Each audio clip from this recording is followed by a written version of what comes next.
Evelyn Carter stepped out of the sleek, silver Mercedes-Benz, her navy dress catching the faint breeze as she adjusted her wide-brimmed hat.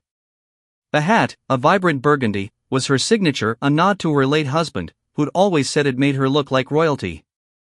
At 62, Evelyn carried herself with a grace honed by decades of perseverance. Her son, Marcus Carter, had invited her to the prestigious Willow Ridge estate for what he called a quiet celebration after finalizing a $900 million partnership with the Warrington Corporation, a conglomerate synonymous with old money and influence. Marcus, the CEO of Horizon Logistics, had built his company from a single delivery van in Atlanta to a national powerhouse. Today was meant to seal his legacy. The Willow Ridge estate gleamed under the midday sun, its ivy-covered walls and manicured lawns exuding wealth. Evelyn clutched her small, leather-bound journal, a keepsake where she jotted down prayers and dreams for Marcus. She'd raised him alone after his father's passing, working double shifts as a nurse to keep their small apartment afloat. Now, she walked toward the estate's grand entrance, her heels clicking against the cobblestone path, pride swelling in her chest.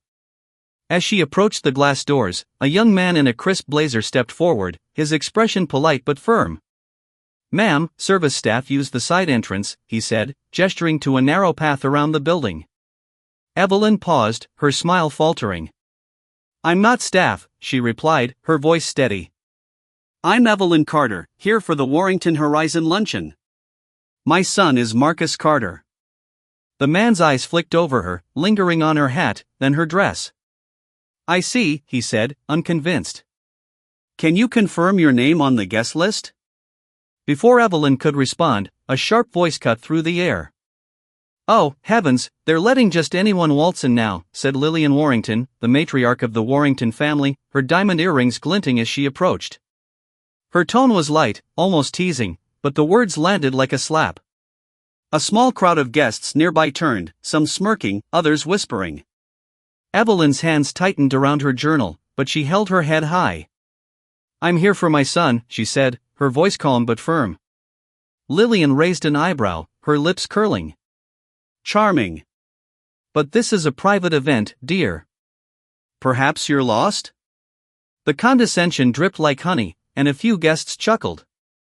Across the courtyard, Marcus, mid-conversation with Warrington executives, caught sight of his mother. His smile vanished, replaced by a look of steel. Marcus excused himself and strode toward Evelyn, his tailored suit barely containing the tension in his shoulders. "Is there a problem?" he asked, his voice low but sharp. The staffer stammered, "Just a misunderstanding, sir." Lillian waved a hand dismissively. "No need for drama, Marcus. I simply didn't recognize her. Let's not make a scene." But Marcus's eyes locked on his mother's face, reading the quiet hurt she masked so well. "You okay, Ma?" he asked softly. Evelyn nodded, though her grip on the journal betrayed her. "I'm fine, baby," she said. "Just here to support you." Marcus's jaw tightened. He turned to the staffer. "This is my mother, Evelyn Carter. You just insulted the woman who made me who I am." The staffer flushed, mumbling an apology, but Marcus was already guiding Evelyn back to the car. "You don't need to do this," she whispered. "This is your day." Marcus opened the car door, his voice steady but fierce. "You're my day, Ma. Always have been." As the car pulled away, Marcus returned to the estate's dining hall, where crystal chandeliers cast light over a table set for a historic signing. The Warrington family, their lawyers, and Horizon's board waited, champagne flutes in hand. Marcus took his seat, the contract, a year's worth of negotiations, sitting untouched before him. Lillian, seated at the head, smiled expectantly. "Shall we proceed?" she asked. Marcus looked at her, then at the room of expectant faces. "No," he said, his voice cutting through the silence. "We won't." Murmurs rippled through the room. Lillian's smile froze. "Pardon," she said, her tone sharp. Marcus stood, his hands resting on the table. This deal was about building a future. But if that future starts with disrespecting my mother, it's not a future I want. He pushed the contract away, the pages sliding across the polished wood. "We're done here." The room erupted in whispers, but Marcus was already walking out, leaving behind stunned executives and a deal that would have reshaped the logistics industry. By evening, the story was breaking. Black CEO cancels $900 million deal after mother's public humiliation by billionaire family. Social media ignited, with hashtags like #RespectOverRiches trending. Marcus had lit a spark, but the fire was just beginning. The next morning, Marcus woke to a flood of notifications. News outlets from Atlanta to New York were running the story, and his phone buzzed with messages from supporters, critics, and everyone in between. A grainy video of Evelyn's encounter at Willow Ridge, captured by a guest, had gone viral. In it, Lillian's dismissive tone and Evelyn's quiet dignity were stark contrasts, fueling public outrage. Marcus's press conference, held in Horizon's modest Atlanta office, added fuel to the fire. "I didn't walk away from money," he said, standing at a simple podium. "I walked away from a system that thinks respect is optional. My mother taught me better." Inside the Warrington Corporation's Manhattan headquarters, the mood was chaotic. Lillian Warrington sat in her corner office, her usual poise fraying as her son, Edward, paced. "This is a PR disaster," he said, tossing a tablet onto the desk. The screen showed a headline, "Warrington's elitism exposed, $900 million deal collapses." Their PR team, led by Claire Voss, urged a swift apology, but Lillian waved it off. "It was a misunderstanding," she said. "He's overreacting for attention." Edward stopped pacing, his voice low. "Mother, you humiliated his mother in front of 50 people. This isn't going away." Outside, the world was watching. Marcus's decision resonated with those who'd felt invisible: warehouse workers, drivers, single mothers. A former Horizon employee posted a video about Marcus personally covering her son's medical bills during a tough year. A retired driver shared how Marcus had invited his family to the company's first anniversary party. These stories painted a picture of a man who valued people over profit, and the public ate it up. But not everyone was cheering. Inside Horizon's boardroom, tension simmered. CFO Aisha Reynolds, a longtime ally, leaned forward, her voice tight. "Marcus, I get why you did it. I do. But we're a Series B company. That deal was our bridge to global expansion. Investors are spooked." COO Jamal Pierce nodded. "The Warringtons are already whispering about a breach of contract. They'll drag us through court." Marcus leaned back, his eyes steady. "Let them. I'd rather fight than build on a foundation of disrespect." Aisha sighed. "Principle is noble, Marcus, but it doesn't pay our staff." Marcus nodded, acknowledging the weight. "Then we find another way. We've done it before." He thought of his mother, who'd worked nights to buy his first computer, who'd taught him to stand tall no matter the cost. "We don't bend, Aisha. We build." That night, Marcus visited Evelyn at her modest home in Decatur. She was pruning roses in her small garden, her burgundy hat replaced by a simple scarf. "You didn't have to do all this for me," she said, not looking up. Marcus knelt beside her, pulling a weed. "It wasn't just for you, Ma. It's for everyone who's ever been made to feel small." Evelyn smiled, her eyes soft. "You always were stubborn."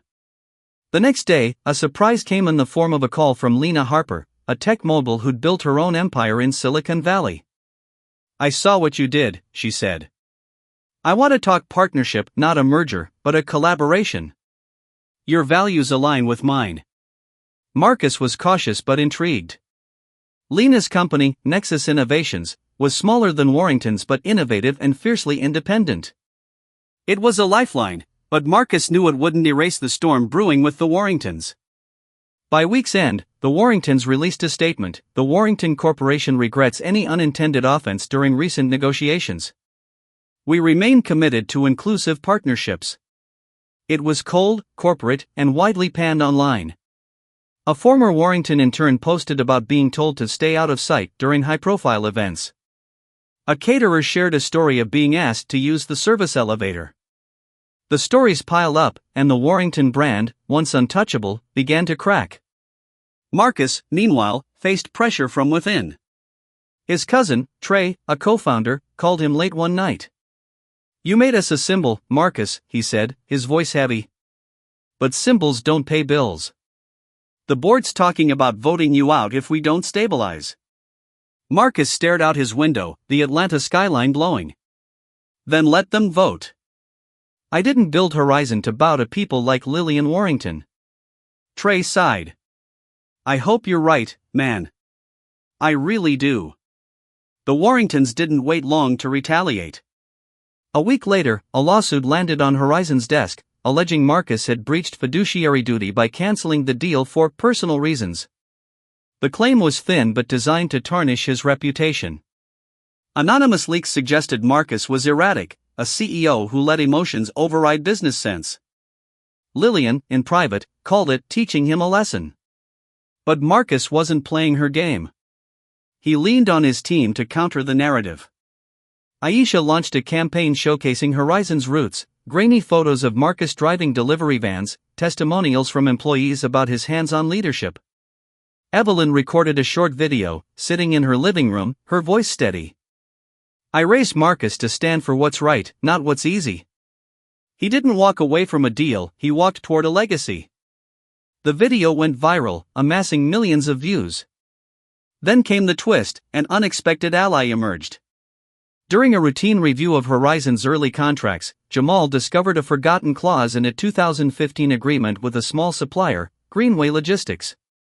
The clause, buried in fine print, revealed that Warrington had quietly acquired Greenway years ago and failed to disclose it during merger talks. This non-disclosure was a breach of trust, giving Marcus legal grounds to cancel the deal without liability. It was a bombshell, shifting the narrative from Marcus's emotional decision to Warrington's deceptive practices. Marcus didn't gloat. Instead, he filed a countersuit, alleging bad faith by Warrington. The news broke on a Friday, and by Monday, Warrington's stock had dipped 8%. Edward Warrington, desperate to salvage the family's reputation, pushed for a private settlement, but Lillian refused. "He's bluffing," she insisted. Claire, their PR manager, disagreed. "He's not. And the public's on his side." Marcus seized the moment. He announced the Evelyn Carter Foundation, a nonprofit to support logistics workers with healthcare, education, and childcare. At the launch event, held in a Horizon warehouse, Marcus stood beside Evelyn, who wore her burgundy hat proudly. "This isn't about revenge," he said to a crowd of employees and local reporters. "It's about building something that lasts, something my mother taught me." The crowd roared, and donations poured in, including a $5 million pledge from Lena Harper. The Warringtons, meanwhile, faced mounting pressure. Sponsors pulled out of their annual gala, and a major retailer dropped their partnership. Edward confronted Lillian in their boardroom. "We're hemorrhaging, Mother. You need to apologize, publicly." Lillian's eyes narrowed. "I don't grovel." Edward shook his head. "Then you're on your own."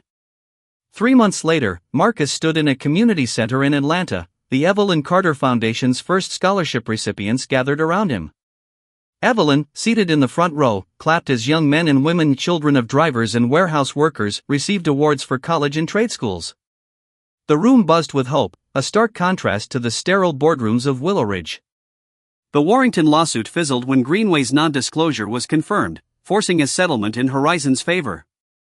Lillian stepped back from public life, her influence waning as Edward took over, issuing a belated apology that rang hollow. The Warrington name, once a symbol of untouchable wealth, now carried a different weight, a cautionary tale of arrogance undone. Marcus's partnership with Nexus Innovations flourished, securing Horizon's growth without sacrificing its soul. But the real victory was personal. One evening, as Marcus and Evelyn sat on her porch, she handed him her old journal. "I wrote this for you when you were a boy," she said. Inside were prayers, dreams, and a single line, "Stand tall, Marcus. The world bends to those who don't." He hugged her, the weight of her words settling deep. The twist that no one saw coming wasn't just the legal loophole that saved Horizon. It was Evelyn's quiet decision to turn her humiliation into a beacon.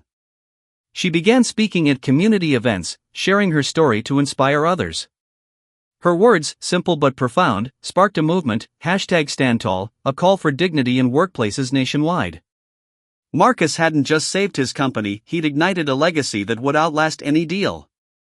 As the sun set over Atlanta, Marcus looked at his mother, her burgundy hat catching the light. "You proud of me, Ma?" he asked. Evelyn smiled. "Always, baby. But I'm prouder of us." And in that moment, Marcus knew the real deal wasn't the $900 million he'd walked away from. It was the future they were building, one rooted in respect, resilience, and a mother's unbreakable love.